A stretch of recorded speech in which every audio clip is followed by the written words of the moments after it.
G'day everyone, welcome back to my game against Gaming of the Colonel, a Strategic Command American Civil War Wars in the America 1898. So this will be the second turn of our game, which will be February 22nd, 1898. Each turn in this game is 5 days. So let's see what the Colonel has in store for our forces.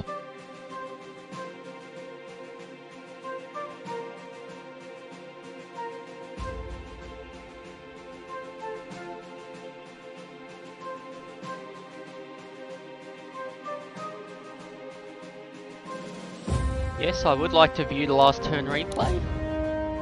Let's go.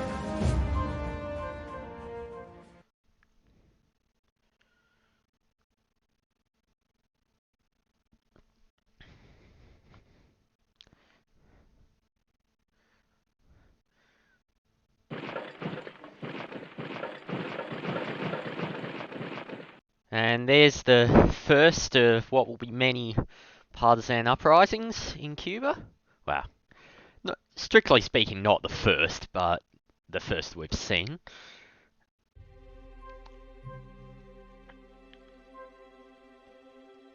So as I noted in my episode last time, I'm going to try and keep the Cubans separated out of the way from the connection between Cienfuegos and Havana, so that we can keep a supply line open.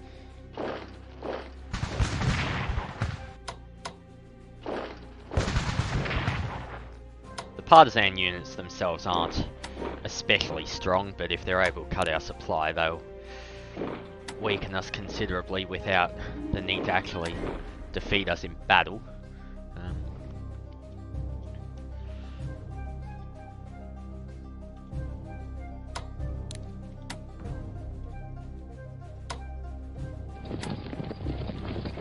Put that there.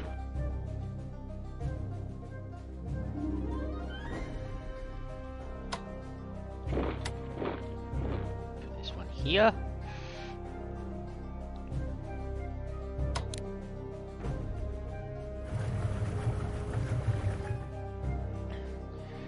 I'm also going to move the gunboats to try and control the strait between the Bahamas and Cuba.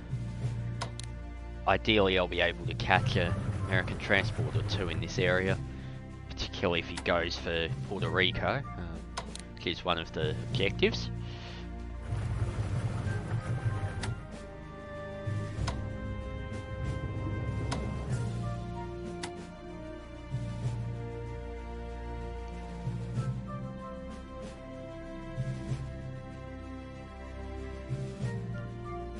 Yes, I think I'll leave my defences around Santiago aligned like that. Not a lot of room for improvement. Puerto Rico doesn't have any partisans in it. There wasn't a significant resistance campaign during the war historically. Then in the Philippines, we've got this brigade that was located up here. I'm going to bring that down, bolster my defences around Manila. There's not going to be a lot of supply, particularly in the interior of the Big Island Luzon, so I'm not going to worry about trying to defend them. What I am hoping to do is prevent the Philippine uprising from beginning by keeping a strong navy in the Manila region.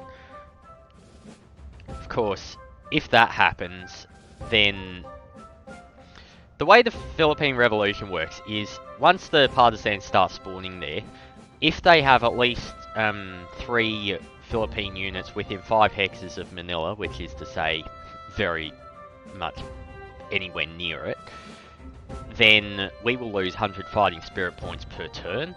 That counts on both Spanish and American turns, so it adds up very quickly. We've only got about 20,000 fighting spirit to begin with, and we're going to lose a substantial part of that just from naval losses. The Spanish Navy's quite underprepared.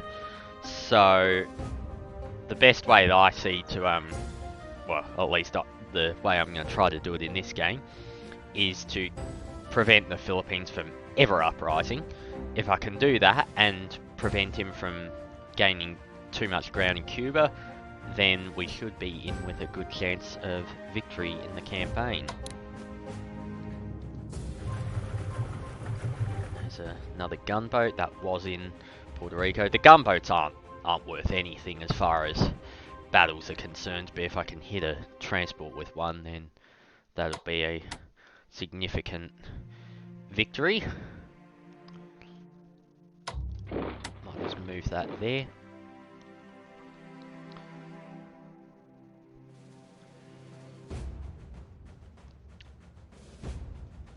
Now we have this battleship. I sent the rest of the squadron that begins here towards the Philippines, so I'm going to send this battleship there next turn. What I'm going to try and do is put some ships up in this area, hoping to catch the Admiral Dewey squadron before it gets to the Philippines, ambush them and destroy them so they can't attack our ships in Manila. Because of course, if we lose the initiative, we're not going to win any naval battles at all. The Americans outgun us quite substantially. Most notably, all of their battleships and cruisers have naval tech too. We obviously don't have any. The American ships are a lot newer than the Spanish ones. I've also got some points, so I think I'm going to buy a brigade. What I'd like to do is get at least one more defender around the Santiago area. That's a very likely spot for the Colonel to attack. Historically, this is where Theodore Roosevelt and, of course, the rest of the American army pretty much landed. Daiquiri, where they actually did their naval landing somewhere around here. They did capture Guantanamo as well before advancing on Santiago. It's a secondary supply source, so that's a pretty good idea. The Americans also had a naval operation in Puerto Rico towards the end of the war. So I'm going to defend... certainly Ponce will want to put a unit in because you can see it's a fighting spirit objective and a supply centre. As long as we control our supply centres, we should have a decent chance of victory. Because the Americans, of course, they have to get their supply from what units they can land, and in Cuba, the Cubans can provide a limited amount of supply as well. If they're able to get the supply equal to ours, we're going to be, again, at a major disadvantage. Spain is not in a good position. I'd also like to defend the Canary Islands. Historically, the Americans didn't attack these, but there was plans underway to potentially attack them if the war went on too long. So if we get a garrison in each of Santa Cruz and Las Palmas, then it's pretty much impossible for the Americans to effect a landing. There's just not enough space on the island to do something, and landing craft in this era were... Well, the Chileans had developed landing craft. They used them in the amphibious operation at Pisagua during the War of the Pacific, but in 1879. But apart from that, landing craft wasn't really a thing yet, so... If the Canary Islands are very easy to hold as long as we can get some forces there in time. The American army won't deploy until about May, so we do have a bit of time. But in saying that, this campaign does play very quickly, so we have to be careful. There's a cruiser I might want to repair, get his readiness up, because he will be a essential part of my counter-attack or ambush of Dewey's squadron. And I think that might wrap up our moves for this turn. Just make sure I haven't missed anything. I'm very prone to missing sectors. Yes. What are my odds here?